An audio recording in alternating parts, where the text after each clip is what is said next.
Meu amigo e minha amiga concurseira, vamos dando continuidade então ao artigo 5º da Constituição Federal.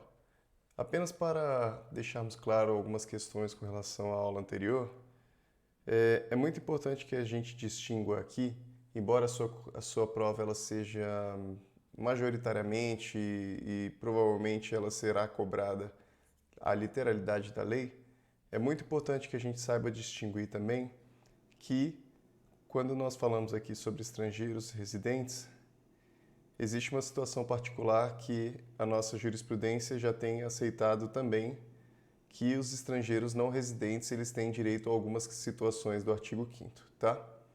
Então é bom tomarmos cuidado aqui.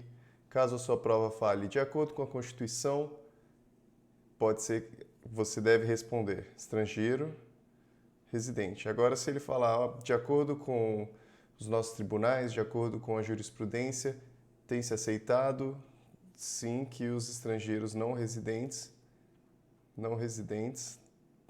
também possuam uma série de direitos, tá? Uma outra situação para também deixarmos mais claro, quando eu falo aqui a respeito da licença, quando eu mencionei reunião pública, era um exemplo, mas na verdade reunião pública ela não depende de licença, tá? Nós vamos ver no artigo 5º um pouco mais para frente que a reunião pública ela não depende de licença. Na realidade era um exemplo que eu estava dando só para ilustrar numa situação em que a pessoa iria pedir uma autorização para o Estado para fazer alguma coisa, sendo que é incabível, só para deixarmos claro isso, que a reunião pública ela não cabe esse pedido de licença. Então já vamos agora diretamente aqui para o inciso 11. A casa é asilo inviolável. Esse aqui é um inciso muito importante, então pode marcar um asterisco aí nela. A casa é o asilo inviolável do indivíduo, ninguém nela podendo penetrar sem consentimento do morador, salvo em caso de flagrante delito ou desastre, ou para prestar socorro, ou durante o dia por determinação judicial. Temos aqui então que a casa ela é um asilo inviolável. Em tese, ninguém pode penetrar na sua casa a não ser que você dê o seu consentimento. Então, o seu amigo, ou até mesmo no caso policial vá até a sua casa, você pode permitir que ele entre na sua casa.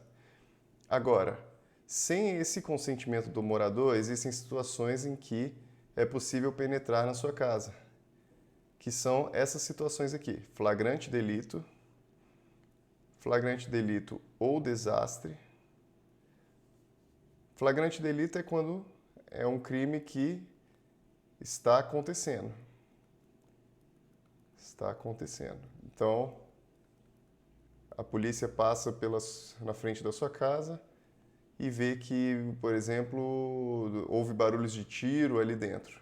Tá? Isso é um flagrante delito. Desastre, ou para prestar socorro,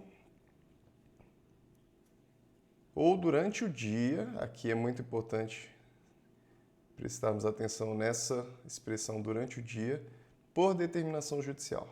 Então, se ele falar a qualquer tempo por determinação judicial, você já sabe que está errada porque é somente durante o dia. Então, vamos prestar bastante atenção nesse inciso, porque, em tese, a casa é sim um asilo inviolável, no entanto, existem pelo menos 4 situações em que é possível entrar na sua casa, que primeiro com consentimento, segundo, flagrante delito, desastre, prestar socorro e determinação judicial, tá? Durante o dia. A determinação judicial, ela vale só para a questão de durante o dia. Para flagrante delito, desastre, consentimento, prestar socorro, qualquer momento, durante a noite, durante o dia, não interessa. Só para determinação judicial é que é durante o dia.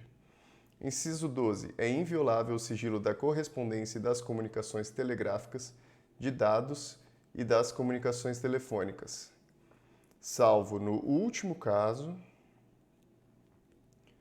que aqui então remetendo aqui às comunicações telefônicas, por ordem judicial, nas hipóteses e na forma que a lei estabelecer para fins de investigação criminal ou instrução processual penal.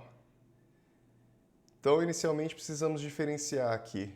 Ele está falando sigilo de correspondência e comunicação telegráfica de dados e das comunicações telefônicas. Qual que é a diferença dessas comunicações telefônicas para, por exemplo, a situação dos dados, aqui, dados telefônicos? Os dados telefônicos, eles são aquelas informações de para quem você ligou, né, quanto tempo demorou a sua ligação. Esses são os dados telefônicos. O número do telefone que ligou para você, o número do telefone que você utilizou. Agora, a comunicação telefônica ela é diferente, porque ela é uma intervenção no sentido de que ele ouve a sua conversa. Então, ele ouve o conteúdo da conversa e não simplesmente aquela questão formal dos dados. Então, a respeito das comunicações telefônicas, é possível que, por ordem judicial, nas hipóteses e na forma que a lei estabelecer para fins de investigação criminal ou instrução processual penal, então vamos nos atentar aqui porque civil, um processo civil, por exemplo, cabe? Não, não cabe, tá? Uma instrução processual penal cabe? Sim. Uma processual civil não cabe. E, por exemplo, um procedimento administrativo também não cabe a intervenção nessas comunicações telefônicas. Inciso 13.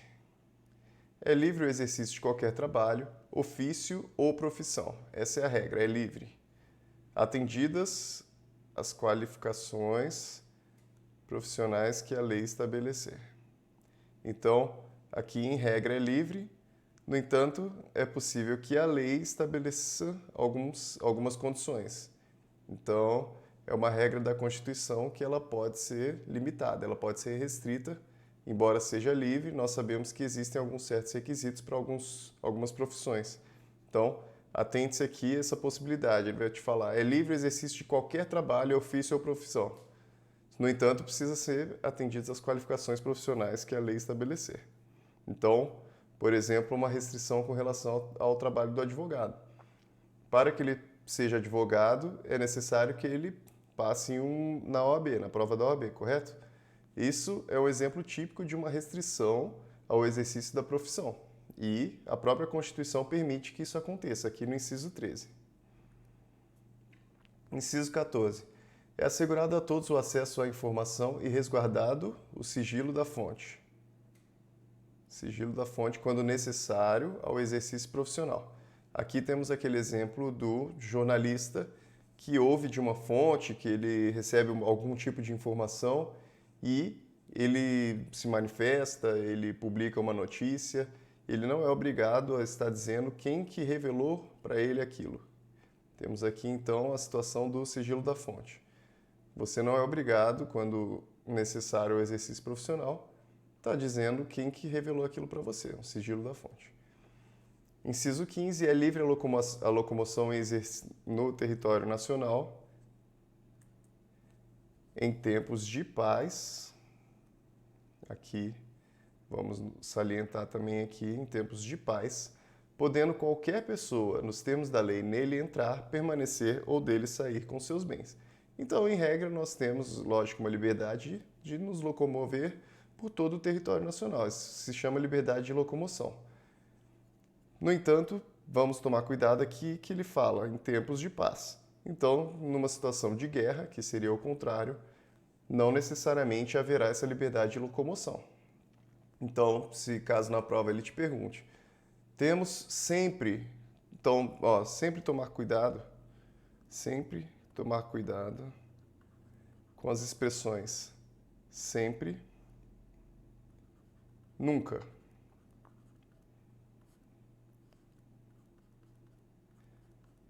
Por quê? Porque, em regra, praticamente todas as disposições legais, praticamente todas as disposições que nós temos, elas comportam exceções. Então, temos aqui, por exemplo, é livre a locomoção no território nacional? Sim. Agora, sempre é livre? Não. Por quê? Porque em tempos de paz não é livre. E em tempos de paz é livre, porém em tempos de guerra não é livre. Então, tomar cuidado com essas expressões aqui, porque normalmente elas estarão equivocadas na sua prova. Quando você estiver fazendo lá a sua prova, observe nas alternativas, você vai ter lá A, B, C. Se você tiver em dúvida, e uma aqui está falando nunca, é bem possível que ela esteja equivocada. Nem sempre ela vai estar equivocada, porque existem sim situações que a própria lei às vezes diz que é sempre ou é nunca, tá? Tome esse cuidado, mas normalmente são alternativas erradas. Inciso 16. Todos podem reunir-se pacificamente, sem armas, em locais abertos, ao público, independentemente de autorização. Estamos aqui naquela situação que eu estava mencionando da reunião pública. Independentemente de autorização, desde que não frustrem outra reunião anteriormente convocada para o mesmo local, sendo apenas exigido prévio aviso à autoridade competente. Olha aqui como é interessante. Esse daqui é um inciso que trata a respeito da reunião pública. Nos últimos tempos temos observado muito esse tipo de reunião, que são aquelas manifestações, né, aquelas situações em que as pessoas se reúnem normalmente para manifestar alguma coisa, normalmente para expressar a opinião delas. Então, em regra, todos podem reunir-se pacificamente, sem armas, em locais abertos ao público. Então, numa praça, numa avenida e algum outro lugar público, independentemente de autorização. Por que eu mencionei aqui? É aquela situação que eu falei a respeito da licença. Aqui não é necessário que haja licença. Não é necessário um tipo de autorização para que a pessoa possa se reunir, as pessoas possam se reunir publicamente. No entanto, existem algumas condições que aqui a Constituição ela cita, desde que não frustrem outra reunião anteriormente convocada para o mesmo local. Por quê? Porque se tem uma reunião que foi convocada anteriormente para o mesmo local, ela vai ter prioridade sobre a sua reunião. Mesmo isso não é absoluto, tá? A jurisprudência, caso ele pergunte, cada vez mais tem flexibilizado essa questão e tem flexibilizado a questão do prévio aviso também. Aqui fala, sendo apenas exigido prévio aviso à autoridade competente. Ele vai tentar te pegar aqui na prova falando assim, que é necessário apenas autorização da autoridade competente. Observe que o inciso ele não fala de autorização, ele fala que é necessário avisar a autoridade competente. Se ele te perguntar com relação à jurisprudência, isso daqui já tem sido flexibilizado também, porque a jurisprudência já tem entendido que é necessário haver uma busca ativa com relação a isso. O que isso significa? Que o poder público, se ele tem conhecimento a respeito daquela reunião, mesmo que não tenha sido ele, mesmo que não tenham sido as pessoas que estão organizando, os organizadores que tenham vindo falar diretamente com o poder público, caso seja algo extremamente notório, algo público, isso já seria contado como um prévio aviso, porque o poder público ele poderia já tomar as providências com relação àquilo. Inciso 17. É plena a liberdade de associação para fins lícitos. Aqui estamos falando sobre liberdade de associação. Vedada a de caráter paramilitar. Caráter paramilitar seria uma associação que ela possui identidade de propósitos, como, por exemplo, uma questão militar, ou eles se utilizam de armas, por exemplo, para que são as conhecidas milícias, né? Isso daqui é vedado. Eles querem se reunir para matar pessoas, querem se reunir para exercitar algum tipo de atividade que seja identificável como relacionada ao exercício militar. Inciso 18. A criação de associações e, na forma da lei, a de cooperativas independem de autorização, sendo vedada a interferência estatal em seu funcionamento. Eu vou ler aqui juntamente também o inciso 19, que fala: as associações só poderão ser compulsoriamente dissolvidas ou ter suas atividades suspensas por decisão judicial, exigindo-se, no primeiro caso, o trânsito em julgado. Então vamos lá. Inicialmente fala aqui a criação de associações e, na forma da lei, a de cooperativas independem de autorização, tá? Então você quer criar uma associação, uma cooperativa, não depende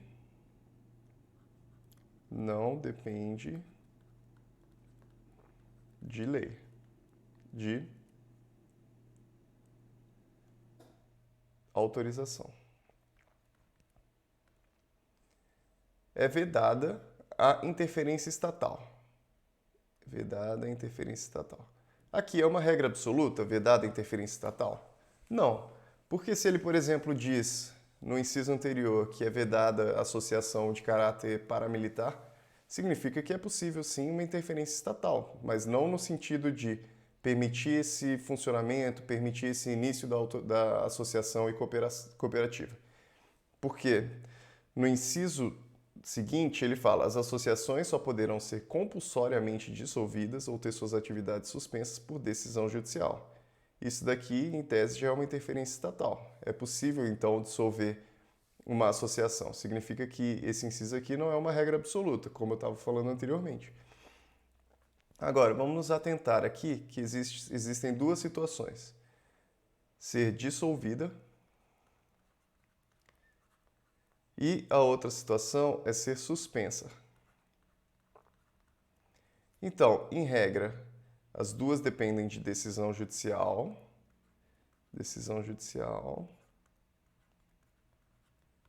Certo? No entanto, ele fala que exigindo-se no primeiro caso, então no primeiro caso é para ser dissolvida, é necessário que haja trânsito em julgado. O que significa trânsito em julgado? Significa que há uma decisão que já não é mais possível recorrer, que aquele prazo para recorrer, ou então já atingiu a máxima instância que poderia chegar àquele processo, então ele transitou em julgado, é uma decisão que já, em tese, ela não pode mais ser modificada. Então, para ser dissolvida, depende do trânsito em julgado. Para ser suspensa, uma simples decisão pode suspender.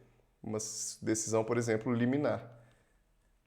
O juiz pega aquele processo que está questionando aquela associação, percebe que aquela associação é ilegal e ele dá uma liminar para suspender as atividades daquela associação.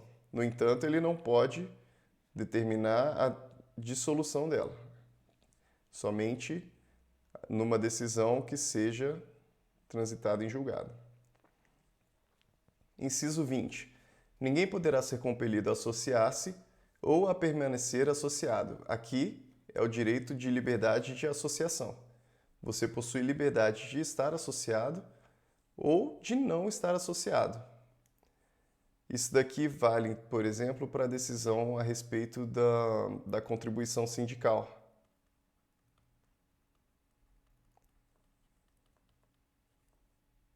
Você não é obrigado a ser associado a um sindicato. Você não possui essa obrigatoriedade. Ninguém é compelido a associar-se ou permanecer associado. Então, digamos que você está fazendo parte lá de uma associação e você quer sair, você tem liberdade de sair, assim como você teve liberdade de se associar. Inciso 21. As entidades associativas, quando expressamente autorizadas, têm legitimidade para representar seus filiados judicial ou extrajudicialmente. Judicial ou extrajudicialmente. Vamos nos atentar aqui que ele fala entidades associativas quando expressamente autorizadas. Então, a respeito aqui das entidades associativas, a nossa Constituição fala que somente quando expressamente autorizadas. Tem legitimidade para representar judicial e extrajudicialmente. Esse daqui é um inciso importante também, porque ele possui algumas situações que é possível confundir. Então, vamos lembrar entidades associativas expressamente autorizadas.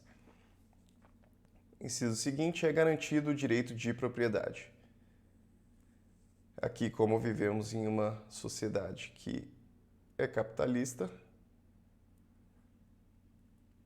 nós temos, sim, o direito de propriedade. Você pode possuir, você pode ter como propriedade um carro, uma casa e qualquer outro tipo de bem. Inciso seguinte, a propriedade atenderá à função social. A propriedade ela é absoluta, eu posso utilizar a minha casa da forma como eu quiser e fazer exatamente tudo aquilo que eu quiser? Não, existem algumas situações que elas vão limitar o seu direito de propriedade. Caso a sua propriedade ela não esteja cumprindo uma função social, é possível que o seu direito de propriedade seja limitado. Mais para frente, veremos algumas situações em que o direito de propriedade ele é limitado em razão da função social que não está sendo exercida. Por exemplo, uma propriedade que ela não gera nenhum tipo de fruto, ou então ela não atende, ela está, por exemplo, em uma situação de uma residência urbana, só que ela já está desabitada há muito tempo, ela começa a gerar problemas de higiene, questões sanitárias, tudo isso implica na seu não cumprimento da função social.